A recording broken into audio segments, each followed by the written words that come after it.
বেশ কিছুদিন ধরেই ইচ্ছে করছিল যে লেন্স কার্ট থেকে একটা চশমা কিনবো, চোখে দেখবো, সেটার জন্য আবার এত টাকা খরচা।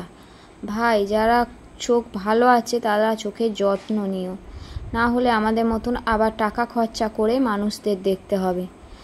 এতক্ষণ ধরে চশমা পছন্দ করেছি, কিন্তু আমার চশমা পছন্দ হচ্ছিল না।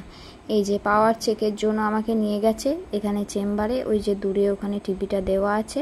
আমি একটু ঘুরে ঘুরে সব দেখছিলাম। এই যে এখানে আমার পাওয়ারটা চেক করবে, চোখ ঠিক আছে কিনা। ওখান থেকে বেরিয়ে আবার চশমা পছন্দ করলাম। কোনটা নেব কোনটা নেব না বুঝতে পারছিলাম না। অ্যাডে যখন দেখি তখন মনে হয় বেশ ভালো লাগছে এটা ওটা, যখন সামনে গেছি নেব বলে তখন আর ঠিক করতে পারছি না যে কোনটা নেব। এই যে এটা ওটা দেখেই যাচ্ছি, একটা করে তুলছি, চোখে পড়ছি, আর এই কাণ্ড করছি আমি। চলো নেক্সট ভিডিওতে দেখাচ্ছি আমি কোন চশমাটা নিয়েছি।